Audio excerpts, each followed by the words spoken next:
On Senators, your daily podcast on the Ottawa Senators. Part of the Locked On Podcast Network. Your team every day.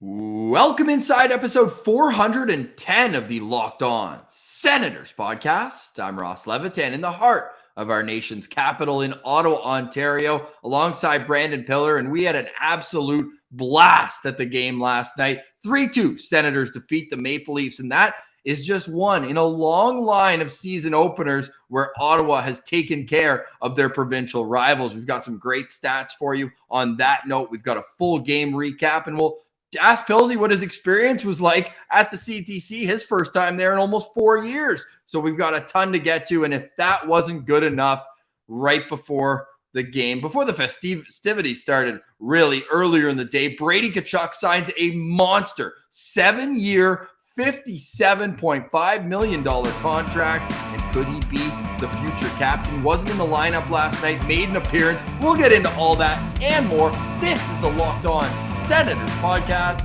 your team every day.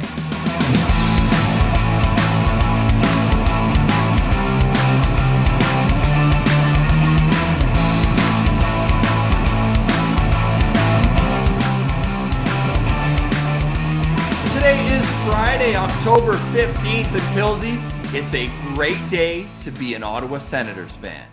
I mean, life doesn't get much better if you're an Ottawa Senators fan, Ross. Like, the weather, gorgeous October weather in Ottawa. We had a blast meeting up with Liam's Martian, and then to have the news of Brady Tkachuk not only signing, not only just becoming something other than an RFA that's creating a distraction, but you get a long-term deal. He is locked in for 7 years. That's some of the best news I've heard in a long time. And then you get to go to the CTC home opener up against the Leafs. Yes, there were some Leafs fans there, but there were more Sens fans there, and the Sens got away with a 3-2 win. Life doesn't get much better if you're a Sens fan, and the good vibes are continuing to roll today. They really peaked when we finally, because we were nervously anticipating being able to do it maybe a little bit earlier, but a beat the traffic chant. We had to wait until about 30 seconds left. There was that penalty. We'll get into all that game information, but honestly, the contract's the story of the day. No. The win is the cherry on top. You look at the cap-friendly page, and no longer will people be able to say the Senators are trying to reach the cap floor. How are they struggling to get by? This is a team that got a commitment. As much as they committed to the player, Yep. I think the biggest story here with Brady Tkachuk signing a 7-year term was getting the player to buy in that this rebuild's going to be different. They're going to keep the core pieces. They will grow together. And now, Chabot, check. Batherson, you got it. 6 years for him. And we don't have to talk about the summer of 2027 when Chabot and Brady Tkachuk will be coming up. We're not talking about that, Pilsy. What we are discussing is that now you can see the skeleton of a run where this team could be seriously competitive. And how about the fact that now you have Chabot, Batherson, and Tkachuk to be able to convince these other Norrises, Stutzlas, that this is the place to be? Yeah, it's massive. And what a change of events, Ross. Our last episode, we went an entire episode without mentioning the words Brady Tkachuk. Credit to us, too. That was tough, and we had a couple references, though. Certain someone was in there. The guy for they're sure. waiting for. And then to go from that to fully avoiding saying his name because we can't talk about it anymore, to opening the show with a 7-year deal in place, signed, sealed, and delivered. And like you said, sure, the Chabot news, the Chabot signing was a real big one, right? Like the Colin White one was the first one, but he was never kind of the main piece here. That was just, all right, one of the guys from this new wave of rebuild is signing long-term. But then Thomas Chabot happened, 8 years. It's our number one defenseman. That was a big deal too. Drake Batherson signed 6 years. Nice. You get some scoring, top 6 winger in place. That's good to go. But it all came down to Brady Tkachuk and getting him signed. I really thought this was going to turn into a bridge deal, but getting 7 years is so awesome. And now everyone can relax. Now everyone can just focus on playing hockey and getting back to Ottawa Senators wins. And the Sens were able to do that without Brady Tkachuk. So just wait to see what they can do with their next captain in the lineup. I was holding out hope that he was going to somehow make an appearance in the Yeah. lineup last night. Didn't happen. Turns out he had to drive himself from Montreal. I thought the Mr. Melnick would get the charter out for him from Ann Arbor to get him to the CTC in time. Not that he would have played anyways. Insurance, I'm sure, had something to say about that and the risk of injury through an 82-game season. But when do you think we'll see Brady debut with this team? Well, they asked DJ Smith about this. Obviously, that's a definite question you got to ask the coach about. And he said at the earliest up against the Stars on Sunday, at the latest up against the Sharks later on. So that's a good timeline. So really, he's only going to be missing this game up against the Leafs and next game up against the Leafs. And I mean, if you have an easy opponent like the Leafs, might as well give Brady that rest, right? Like get him ready for the big battle against the San Jose Sharks. That's going to be a tougher game than these Leafs players were, that's for sure. So I think it's a good move. Let's not kid ourselves. Brady was keeping himself in shape. He looked good. Like, not only does a contract worth more than $50 million make you look good, but he looked in good shape. And when he came out in the CTC, that was one of the best moments ever. Like, that Brady chant, to be a part of that and to see Brady Tkachuk take it all in. And I think that's when it fully clicked to him, like how much Sens fans were waiting and anticipating this deal to be done and how important it is for them to get this deal done. And he's not even playing. He doesn't even have his gear on. And Sens fans are ecstatic that he was in the building, signed, and he was doing the Frank the Tank Selly. He was getting the crowd fired up. It was absolutely incredible to see Brady in that style of performance, really. Like, he put on a show. Yeah, and then he was kissing babies afterwards. You saw him in the hallway going through, meeting fans, and even some Leafs fans going up to him, trying to get a glimpse of number 7, and he wasn't having any of that. Nah. He even made mention after the game, and this is something I noticed as well. Again, we're going to get into a full game recap, but it's Brady Tkachuk season right now, and that is that there was more Sens fans than Leaf fans. I'd say by a decent margin. Now, does it help when you get out to a 3-0 lead to shut up the blue? But typically, there's more Leaf fans than there were last night. So credit to Sens fans. You waited 588 days between attending games of the regular season, and oh man, did they ever show up. We had an absolute time, Pilsy. We talked about it with the Leames Martian on yesterday's show about the feeling of going into the rink and the goosebumps. I certainly got them. What was your impression walking into the arena? Oh, it was great. Yeah, to see, you know what? It sucks that there's so many Leafs fans, but it's an environment unlike any other, right? Where there's so many Leafs fans, so many Sens fans. The Battle of Ontario is legitimately a battle on the ice and off the ice. And it was great to hear the weak, distant chirps of Leafs fans trying to get some ground as they're losing this game, and to hear the Sens fans just chirping back and getting the W too. I think one of my favorite moments was right before the game. We met up with some listeners of the show. They got us beers. We got to chat with them. Like, just meeting all the listeners was really cool in Ottawa. Like, we got to meet some listeners in Winnipeg, and that was cool, but that was an enemy territory game, right? This was at home in our environment on our turf, and it felt good. It felt like home. Yep. Is what it felt like, for sure. And shout out to Ethan Vandenbosch and Luke Skinner, a couple of the boys that we got to meet up with. Cheers, boys. Among many. Yeah. Yes. Cheers for the pints. They certainly did their job. No question about that. And it started early, like the tent outside. Everyone was rocking.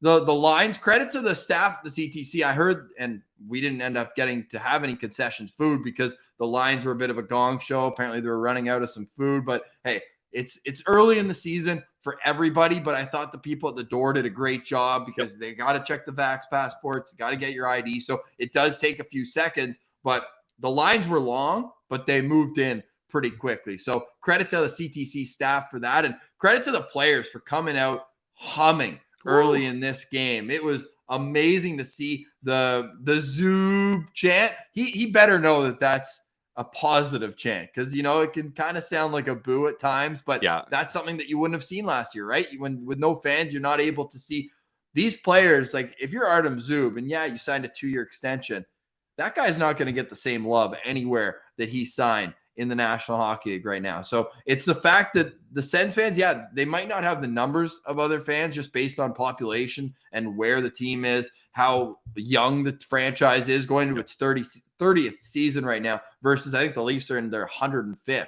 Haven't won in half of them. But that being said, the Sens fans are as passionate as anybody else. We met up with Kevin Jamina, bunch of other guys throughout the game. Land of the Rising Sens. It was awesome to have a beer with him outside. It was just an amazing atmosphere to be back to. And it's not going to be too long before we make our next trip to the nation's capital, Pilsy. That was too much fun not to.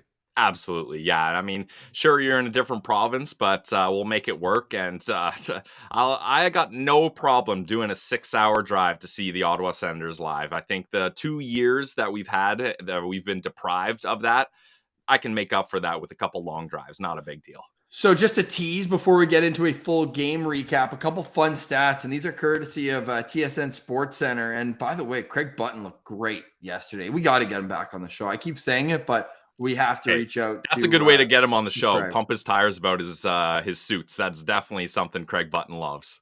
I believe when we introduced him the first time he came on, I mentioned that he was the best dressed at TSN. And I stand by that. I really do. But I also stand by the Ottawa Senators, especially in season openers. BetOnline had them at plus 150 going into the game, plus 285 on the regulation money line. Bang, hit them both. And why wouldn't you? In the last 8 season openers, not the last, sorry. The Ottawa Senators and Toronto Maple Leafs have played each other 8 times to open the season. The Senators are 7-1. Their only loss was in 2019. That's it, Pilsy. That's it. Even in the pandemic year, they won game 1 against the Leafs. Yeah, like the Sens know that this is a big deal to get the season started, and the Leafs, classic Leafs, like they just cannot start on time. Like they looked flat. The Sens jumped all over them in the first period. So the Senators, Leafs, Battle of Ontario for the home opener. Definitely, that's a good call, Ross, to put some shekels on that. And when you look at in Ottawa, and Leaf fans will tell you, oh, we fill the stadium with all our fans. Well, guess what? In the last 20 battles of Ontario in our nation's capital, the Sens have 13 wins, and they got an extra point in 2 of them. 13, 5-2 in the last 20 games in Ottawa against the Leafs. So thanks for the money, Maple Leaf fans. Thanks for coming down up to 401, the 416 to the 417. And, well, have a safe trip home. Beat the traffic, do what you have to do. But Pilsy, this one, it was like the old Leafs, right? Like not really much intensity. The Sens fourth line, we got to shout them out. Let's wait. Let's get a word in from one of our favorite sponsors before we break down this entire game, and that's Built Bar. You know I had to have a Built Bar this morning after the festivities last night. It's the protein bar that tastes just like a candy bar. For me, it was a substitute for breakfast, but you can have it anytime, after a workout, at night, in the morning. It's all up to you. Built Bar, it is as good as they come. 16 different flavors, all 100% covered in chocolate, and they're soft and easy to chew. But if they taste like a candy bar, are they healthy? Oh, yeah, are they ever? Built Bars are made for the health-conscious guy or girl because you can lose or maintain weight while indulging in this delicious treat. How, Ross? Because they're low in calorie, low in sugar, but they still give you that jolt of protein, and they're high in fiber. They are the number 1 protein bar of the Locked On Podcast Network. It's a protein bar that tastes like a candy bar, and because you're a listener of Locked On Senators, you are entitled to a 15% off your next order. So just go to built.com, use promo code LOCKED15, and you'll get 15% off your next order. It's Built Bar, the protein bar that tastes like a candy bar. All right, Pilsy. So 3-2, the final score. The Ottawa Senators taking home the victory. They're undefeated. The road to 82-0 continues as the Ottawa Senators will now get ready to head to Toronto for a rematch against the Leafs tomorrow, and then they're back home on Sunday. Very busy weekend, but let's not get ahead of ourselves, Pilsy. Let's enjoy the moment. The biggest story on the ice. On the ice, the biggest story has to be in the crease. Like we shout out, exposed. Yeah, shout out us fighting for Philly Gustafson to get the start and saying, Anton Forsberg, he's the backup, he'll get his chances. Start with a show, start with Philly franchise, but they went with the veteran, and it ended up being a great choice. Anton Forsberg was a stud back there. He had to make a handful of amazing saves. And like to start the season off and to have that many shots against, I'm just pulling it up here, 48 shots against, so 46 saves for Forsberg. And he shut the door in the third period. Like the Sens, the Leafs, they don't start on time like we talked about, but the third period, they finally picked things up. 25 shots in the third period, and Anton Forsberg was able to keep the Sens in this game. And Forsy, first star for sure. Like what a game. Look good, play good. I love the new bucket. I love the new pads. And he had a lot of hard shots that he had to go up against, and he stood tall. He was unbelievable. Credited with 46 saves on 48 shots in last night's game. He picks up the victory there. What was it that impressed you most? For me, it was he had a couple post-to-post saves that were just unbelievable. It was the poise, right? Like, I think not that Anton Forsberg is a guy that kind of gets scrambly and gets out of position, but like no kind of panic, no over positioning, no trying to cut the angle down too much and getting out of place. Like really the two goals that happens, and I mean, classic Leafs, the only highlights of their players are former Sens. Jason Spezza pretty much carried that team for them last night with that. Like Spezza, he's always had the shot. He just hates to use it. The classic, like, hey, I got a perfect one-timer here. I'll pass this. I won't tee this one up. But in last night's game, boy, did he ever tee that up, and no chance for Forsberg there too. And I think that was the goal too, where was that the goal, or was it the Nylander goal where Forsberg was pissed, saying that his helmet was unbuckled, and he chucks his helmet down after and stares at the ref. I love the passion. You got to have that emotion. He's in the game. He's pissed. Yeah, that was the first goal. That was the Spezza goal. Yep. So definitely Forsberg, he was in the game there, but I think we're getting a little too far ahead of ourselves. Let's get to the Sens goals too. Yeah, no question. Well, I will finish off by saying the Leafs only scored on the power play.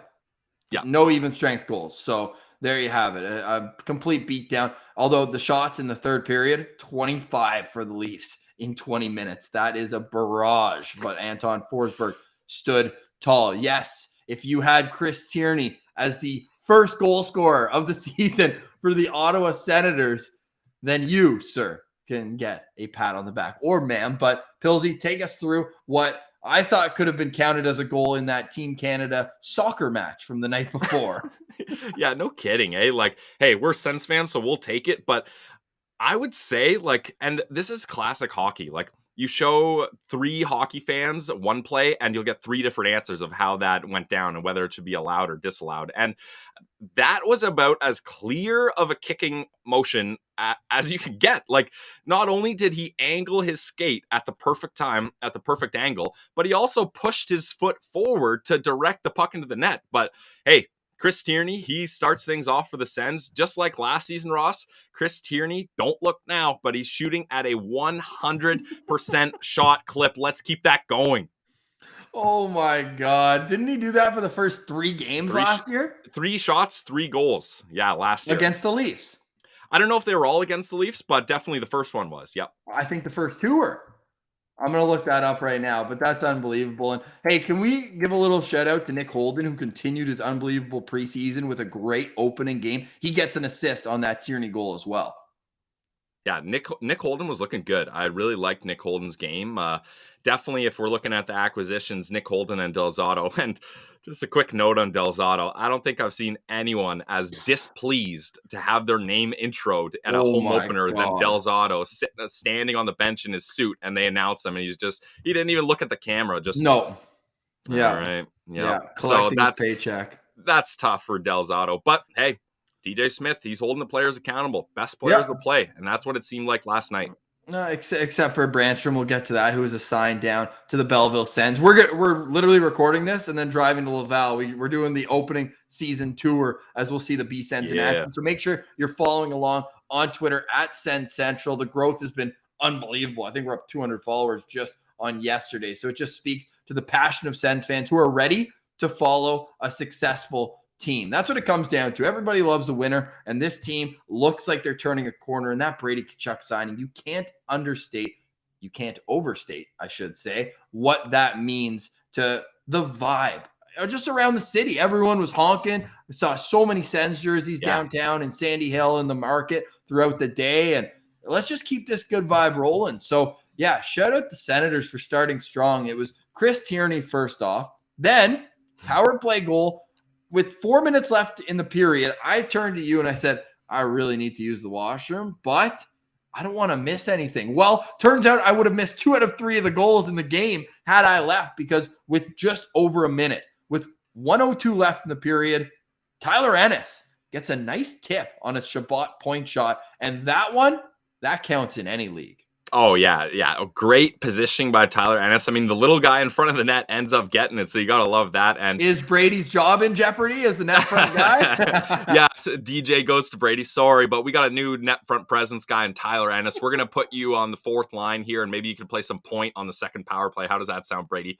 But yeah, Tyler Ennis getting that goal was great. I think that's just a play where, get pucks on net and create chaos, and you don't know what's going to happen. And Mrazek, I don't know how I feel about him. Like, he did make a couple good saves. When we rewatched the highlights, I think I understated how he played before. I thought at the game, I thought he looked terrible. But then you look at the highlights and you're like, okay, those goals, a kick, a deflection, and then for me, what are you going to do on that play? He's just swimming, though, around the crease. Yeah. Like, Mrazek just flops around all over the place. He does not give out a ton of confidence, I don't think, to his defensemen.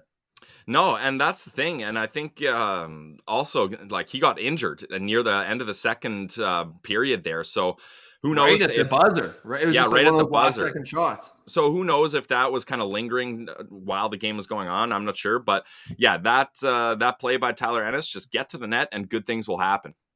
Absolutely. And better things happen. You touched on it, but with 0.6 seconds, is this still considered a Send Central bump? Like, Alex Formenton, talk about a breakout candidate. This guy we know that he has speed. And there was one play in the second where you saw that he didn't even have 3 steps, but it was Justin Hall. Sorry, he's getting a beating on this show this week, Justin Hall. But I was like, he's going to win that race. And sure enough, he does. He got a great shot. But didn't that goal remind you of Timmy Stützle's first goal? Without, of course, the dramatic puck going down. But it was a one-timer right from his same spot. And it was an absolute cannon. Yeah, and that's what I love about that play from Formenton is there's no, like, sometimes in a play like that, like Mete was just trying to get the puck towards the net. It deflects off a stick and then goes to an open Formenton. Sometimes in a play like that, a player will pause and try to get the defense to shift and like maybe like overplay a block shot and then shift the puck over. Formy had the presence of mind to know the clock's dwindling here. Like, I'm not going to take a single set, not a millisecond to think about what to do here. As soon as that puck gets to me, I'm hammering it. And Mrazek got over in time, but he just couldn't get anything on that shot. And Formenton, I think that's like my guy for the season. Like, he's really going to break out this season. We're going to see a new Alex Formenton. And I think this is just the beginning for him because he's getting a good opportunities. Even when Brady comes back, I'm sure Alex Formenton will still get good opportunities, and look out for Flash Formenton. Well, the thing is, you say really make a name for himself. If you were following the Belleville Senators, which I know you were on the replay, this guy scored 27 goals as a 19, 20-year-old playing in the American Hockey League. So we know the talent is there. It's just when you look at how the left wing stacks up, they're going to have to figure it out. And to me, the natural move, and I've said it on this show many times, especially now that Colin White's out long-term, is why not slide Nick Paul over to center? Maybe that's more realistic now because remember, DJ Smith said they like the size and the power forward on the left wing. Well, now they have one, right? So they're not trying to make up for the absence of number 7. So does that make Nick Paul shifting to center more realistic? I thought that line was really good, though. Nick Paul with Shane Pinto and Connor Brown. They had a nice little moment of congratulations at a TV timeout for not only Nick Paul and Connor Brown, but also Jacob Bernard Docker. And I believe 5 of the Senators staff, including team photographer Andre Ringette, who does a phenomenal job capturing still frames of the Senators. So they all won the World Championships last spring. And I love that combination. We didn't see it as much on the penalty killing situations. Nick Paul seemed to be killing penalties with Alex Formenton. Nick Paul and Shane Pinto, and then it was Alex Formenton with Connor Brown. So interesting to see that. But at the same time, I don't really care how they switch things up because when you know a team's going, when the fourth line, who we were chirping all week, How good was Parker Kelly getting in guys' kitchen? He almost scored twice. He was close. all over the puck, and he needs to get some stick taps. We'll give him that, and we'll give out all of our Send Central standouts and maybe even touch on a little preview this weekend, but we got so much to get to. Pilsy, why don't you tell us a great word from our friends at BetOnline? Because I know that everybody has hammered the Sens for at least last night, so let them know, should they be doing it again this weekend?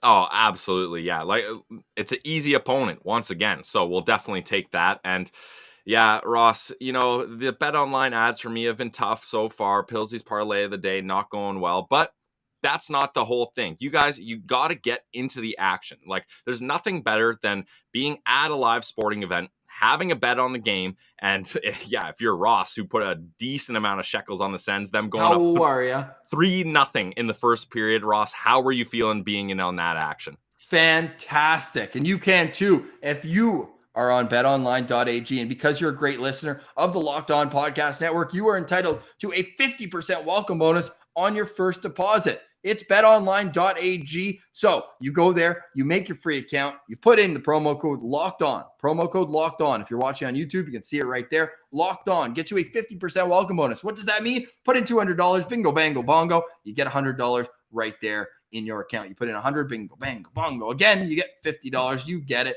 You get it. You get it. And you want to be in the action. So don't sit on the sidelines and use the promo code Locked On. Get you a 50% welcome bonus on your first deposit. It's BetOnline, your online sportsbook experts. All right, Pilsy, feeling good after a 3-2 Ottawa Senators victory to kick off the season.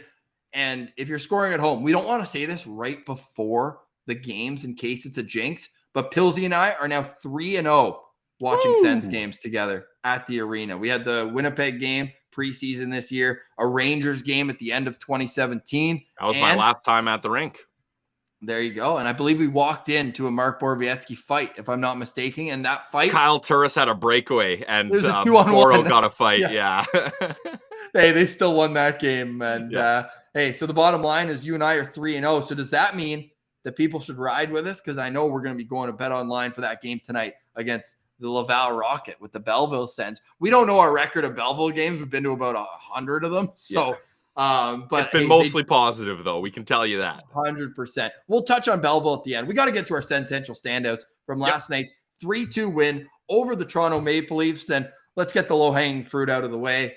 Anton Forsberg. What more can you say that hasn't already been said earlier on in this show? So what I'm going to ask you, Pilsy, is did he do enough to get the start on Saturday against the Leafs, even if Matt Murray's health is ready to go?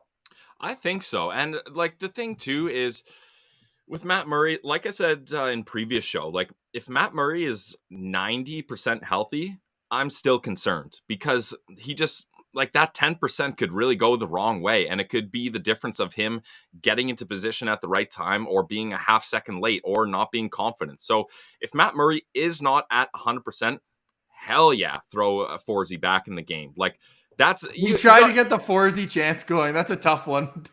That's a tough chance to get going. Yeah, maybe we switch it to Bergie or something. I don't know. The boys all call him Forsey. It's just it doesn't sound great when a crowd full of 18,000 are chanting it.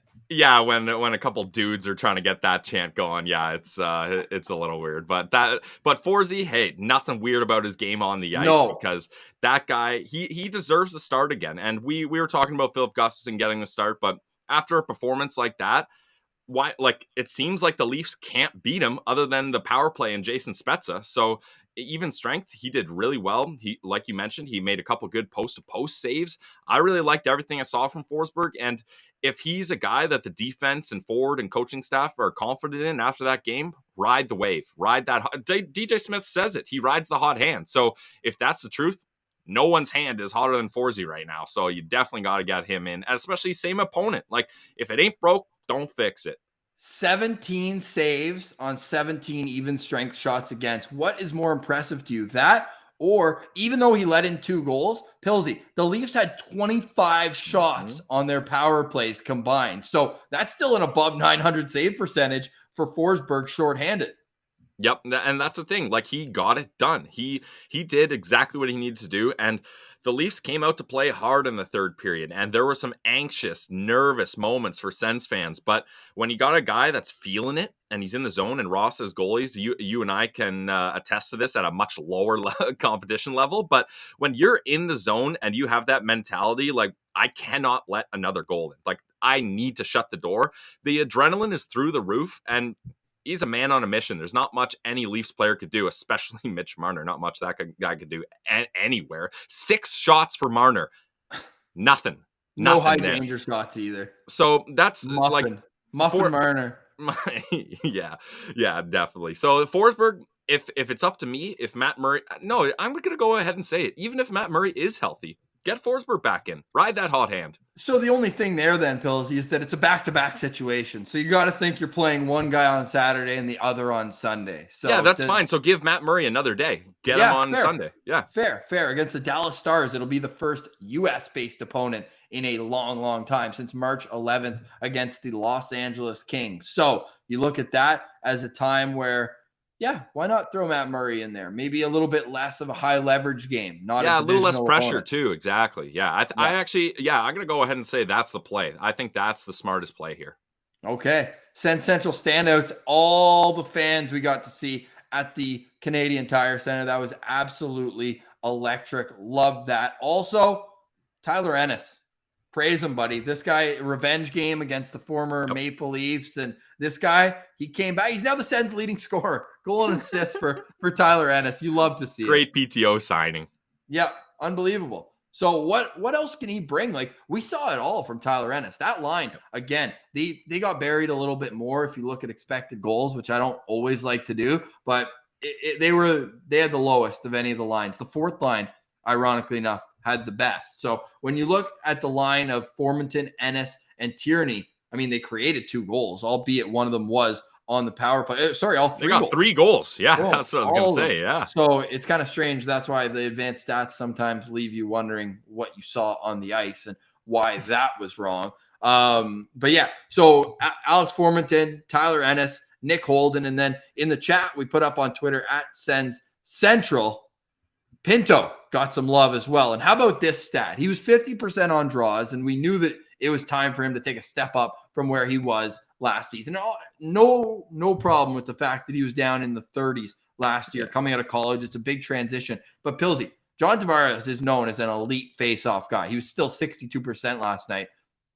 But Shane Pinto beat him 6 out of 8 defensive zone draws. That is impressive, to say the least. Yeah, that's one you put on your resume and keep that one looking forward, because that's one hell of a job. And I've said it before. I think, like, if we're looking at kind of a general sense of where this team is going to ride and die, I would say faceoffs is a big part of that, because if the young guys can't win the faceoffs, then this team's on their heels, and that's tough, especially those D-zone draws like you mentioned. So that's an amazing job by Shane Pinto.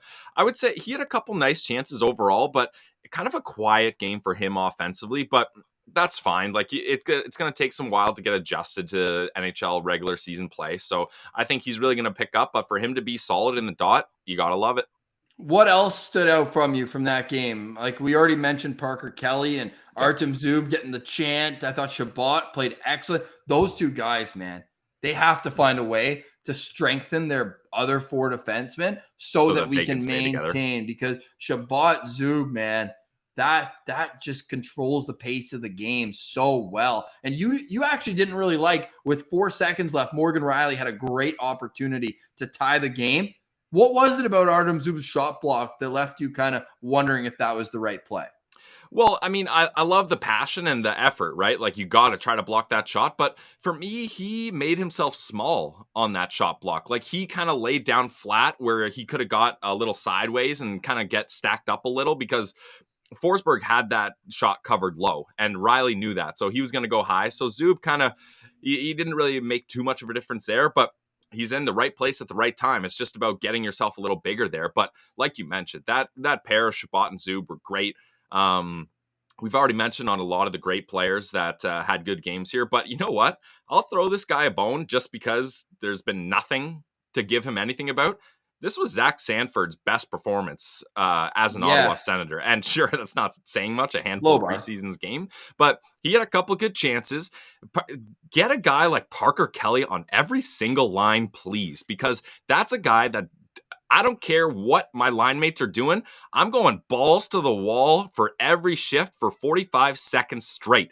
And when you have a young guy, a young undrafted kid doing that, and you've been brought in a trade as a Stanley Cup champion and you're not up to snuff, how does that look? How does that feel? Can't be good. So Zach Sanford, he knew he had to step things up, and he had a really nice chance. I forget if it was on Mrazek or Campbell, but he was kind of all alone in front and got a quick shot, and whichever one of the goalies were in, they had to make like one of those kind of like handcuffed shoulder up saves, and that's a nice place to be putting the puck when you're in that area. So I like Zach Sanford's game as a fourth liner getting under 10 minutes. That's kind of where he should be. At least for his game wise, I wouldn't mind if he gets a couple more minutes once he starts playing a little better and gets comfortable here. But for a guy that we've harped on a lot and is a new Senator, let's give him a little love here. And I thought that was a good game for Sanford. And let's also finish up the Sen Central standouts with a shout out to Chris Tierney. I mean, he had a goal. He took a penalty, but I don't know if that was really a great call or not. But that being said, I liked what I saw from him, and I need to. That's rare from Ross, right? But not apologize to him. But at the same time, like if he can keep that up, I think there's a place for him on this team throughout the year, at least till trade deadline. So the expectation for Tierney is to go the whole season with 100% shooting success. That's what you're saying here. If you can keep that up, you're good. Yeah, and I did look it up. He went goal against Toronto in game 1, so just like this year. Then he didn't score, but also didn't have a shot in the second game against Toronto. That was one where Jimmy Stu got his first career NHL goal. And then the next 2 games were against Winnipeg, and he went goal on a shot each game. So that's a pace that I could get used to when it comes to Chris Tierney. All right, so the Sens have back-to-back games. They're in Toronto on Saturday. They're at home on Sunday against the Dallas Stars. You can follow along at Sen Central for up-to-the-minute stats, news, analysis as the season progresses. But Pilsy, Belleville gets their season underway. Let's wrap up with a little talk about what to expect from them, as we'll be in attendance in Laval tonight. So their lineup looks good, man. Like, I expect Eric Brandstrom to be there. They've sent down Philip Gustafson, but as it stands now, Belleville just tweeting out their opening night roster. I don't know if it's done in terms of lines because there's 4 extra forwards and 3 extra defensemen on this list. So yeah, that's a weird way to do that. Yeah, I do like the graphic though. It's a nice graphic, but it's not lined up though the way you'd want, especially. Yeah, no, this is not the lines, Ross. Igor Sokolov and Agazino look like they're on the outside looking in here. No chance. And then a guy they you know what it is? Sick job by us. It's done by numbers going downwards. 7, 9, 10, 12. There you go. You go. And so on and so forth. But that being said, I'm ecstatic to watch. Let's give a locked on player for this game tonight. Like, first time seeing Belleville in regular season action this year. Who are you going to be glued to? Well, if you're tossing it over to me quick, I'm taking the low-hanging fruit here, and that's going to be Eric Brandstrom because, man, do I feel bad for this kid. Like, I really think he wasn't lights out in preseason, but I think he did enough to earn a spot on that opening night lineup. I don't know who you would have taken out there, but I think he did enough to show he's ready for the NHL. But as the contract situation dictates, he's the guy that can send down. So they're sending him down, and that's fine. That's fair. Like, not much you can really do there. But it's another season where he's probably heading down to Belleville being like, what's the point? Like, I've dominated here. Like, what am I going to work on in Belleville that I'm not ready for already? So I think for Brandstrom, that's tough, but you got to keep your head high. You got to play your game. You got to know yourself. And I think for him, he just now needs to get comfortable in Belleville and dominate and force the Sens' hand. Like, he needs to play at a pace where if the Ottawa Senators don't bring him up, they're looking foolish, right? That's what you're trying to do. You're trying to get there. You're trying to show DJ Smith, yes, I'm a smaller defenseman, but I'm going to defend well. I'm going to box out well. I'm going to play more physical up against bigger, stronger guys in the AHL. I'm going to be a top pair defenseman in the AHL going up against the best competition night in, night out, and I'm going to dominate. So that I expect nothing less than domination from Brandstrom in the AHL. And offensively, you look at what he's done in his career in the AHL. He's already been an all-star down there. Last he played 4 games down there last year, had 5 points, but the year before that had 23 in 27.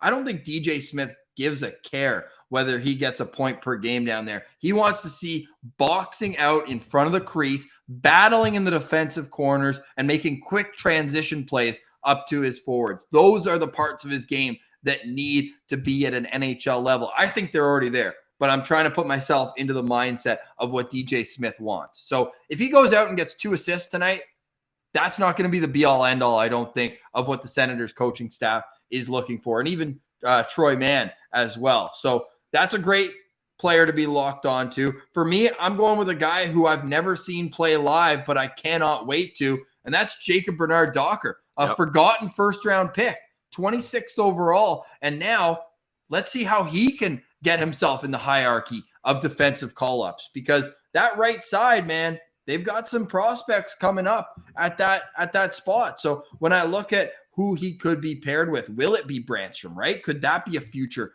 NHL partnership? I would love that. Yep. And then Max Gainette. Also, Lassie Thompson's going to be a fun guy to keep an eye on tonight. There are so many young up-and-coming players on this team. Like, I can just list off so many. These guys are all under 23 and have serious NHL potential. Philip Dowd, Roby Jarventi, Igor Sokolov, Mark Kastelik. All these guys are going to make an impact, hopefully, at the next level. So I'm ecstatic tonight, and I think that we get to see the Great Dane go for an attempt at 8-0 to start his AHL career. The guy went undefeated in 7 starts last season. Yeah, I mean, talk about riding the hot hand. A 0 in the loss column looks pretty damn good. So I would love to see the Great Dane as well. Not that we wouldn't want to see Philip Gustafsson. Like, man, shout out Mando. Yeah, shout out Mando for sure. Ross, we're really flipping things around here. In the NHL, we made a video. You need to start Philip Gustafsson. Now in the AHL, we're like, yeah, let's see Mad Sogard. Like, you don't need to start Gustafsson here. So we just, Sens fans, we're taking you on a ride here. But we do want to see Mad Sogard, especially. As you guys know, we have a very strong bias to the players that come on the show, and we always will support them. No question about that. So we're looking for a shark attack tonight in Laval, as we have at the bottom there. You can see on YouTube. You can follow along at Send Central. And if you're an Ottawa Senators fan right now, it is an absolutely phenomenal day. You go to the Cap Friendly page, and you have to literally click an arrow to the right to get to Drake Batherson's final year, to get to Brady Tkachuk's final year, to get to Thomas Chabot's final year. And the pieces are starting to come together. I also want to finish the show by saying, watching Tim Stützle live last night for the first time, you can see why this guy was a top 5 pick. Every time he touches the puck, Pilsy, he gains speed. Most guys have to slow down when they get the puck to control it. This guy ups his level by tenfold. So this guy is going to be a complete speed demon, and look out once he fills out his frame as a full-grown man. Just like you see Brady, you thought he was a beast last year. Like, I don't know if it's the street clothes. You'd think he'd look smaller, but this guy is an absolute unit, and he's 22 right now, and Timmy is still a teenager. Yeah. He's still a teenager. Timmy he's 2 teenager. years, Crazy. 2 years away from being able to drink in the United States legally, and he's still making an impact. He's already on the score sheet as well. He got an assist last night. Gotta love it. Yeah, Timmy looked great last night for sure, and that burst of speed is so exciting to see live. Like, it's apparent, eh? Like, you can tell right away. It's a big deal. And that's what I love about Tim Stützle too, is the Senators need a guy who's like, I want to score all the goals, right? Like, no offense, Timmy's not too worried about defense, and he's got to work on that, but that's fine. Brady, he's not a guy that's like, I want to rack up the points here. He's got other motives, and same with the other guys. But Timmy is like, I got the hands, I got the speed, I got the skill.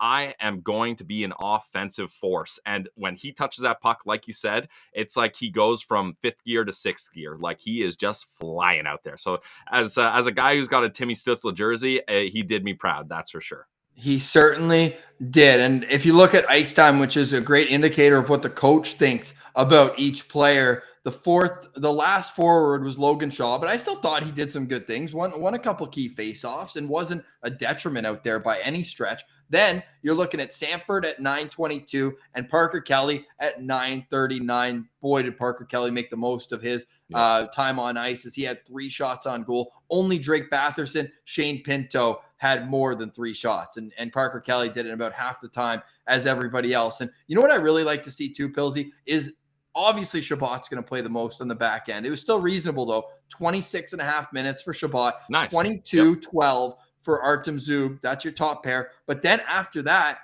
1750, 1730, 1645, 1608. I love how the other 2 pairs were able to roll 1-1-1. You don't have a situation where they're shortening the bench and going down to 5 defensemen at any point, because then you get into some trouble. So I really like the way DJ really allocated the defensive time on ice. Yeah, and hopefully we see that moving forward. And that's the thing. Like, it all comes down. Maybe that's why they didn't let Jack Capuano interview for the Buffalo job. They needed him to be on the decor. Hey, looks like a good move right now. So yeah, that's the thing. You want to, like, as a decor, you want to be all held accountable, right? Like, you don't want to be that third pair and it's the third period. The Leafs are absolutely ramping up. They got 25 shots. It's a 1-goal game, and you're stuck on the bench.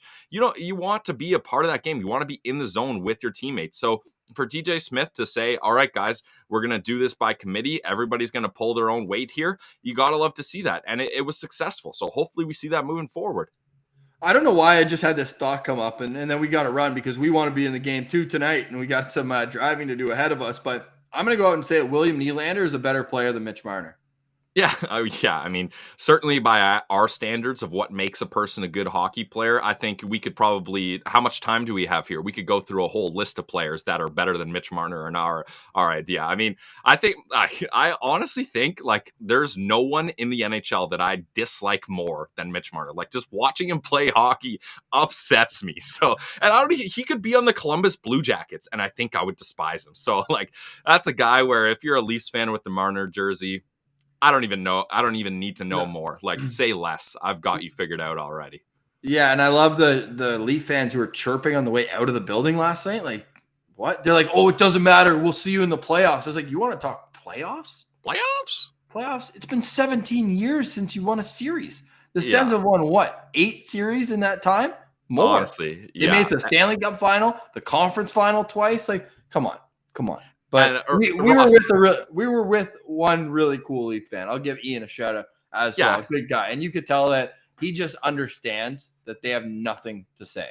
And he had a Doug Gilmour jersey too. If you're going to have a Leafs jersey, that's one that I will respect. So attaboy Kinger for sure. And the antithesis of a Mitch Marner jersey is a Doug Gilmour jersey. That's dead on, Ross. And just before we go to, I thought it was just absolutely hilarious, Ross. At the end of the night, your shameless self-promotion ends up saving you, as we were in line for Bert's.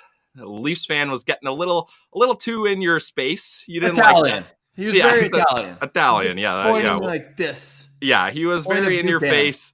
And I mean, in the best of times, you don't want a Leafs fan near you, especially these times. So you didn't like that. You kind of let him know to back off. And then his buddy, who was a Sens fan, was like, hey, we got a problem here. Big guy, too. And he's like, we got a problem here. And then Ross, his next line is, hey, do you like podcasts? Like, if you heard of the Locked On Senators podcast, like, chill. Shout out Sean. Yeah, shout out Sean and his buddy Cody Cece with him. But that was hilarious. He went from being ready to knock you out. Big fella, too. To asking for your autograph and spending the rest of the night with us. So way to go, Ross. Your shameless self-promotion saves you once again. What does Roger Lajoie say? You have to promote shamelessly because no one else will do it for you or something like that. Yeah, that's what you got. He's probably got a rhyme in there too. Yeah, that's what you got to do. So yeah, that was just so funny. Him being like, wait, Locked On Senators? Oh man, we're good. We're all good. Podcast app. He's like, yo, right here. Look, I listen to you guys. Yeah, so that was good. And just to kind of touch on that too. It was just so cool to, like, this podcast has been such a big part of our lives, and to actually get to see, like, handfuls of people who are like, we listen to you every day. We love the show. We love what you're doing. That just that might have been just as heartwarming for me as the Sens getting a win, because that means so much to us, and that's why we're on the grind for you guys, and we're going to keep things going here. It's going to be even more fun to cover as the team continues to improve. That's it for us, but stay tuned next week. We're working on getting Shane Pinto on the show, and we'll have a whole lot more stats, news, analysis, and a few fun stories along the way. But thank you so much for listening, and thank you, Sens fans, for the warm welcome last night. And guys, buy tickets to see this team. They're absolute joy to watch. But for today, we say goodbye. For Brandon Pillar, I'm Ross Levitan. This has been the Locked On Senators podcast. Your team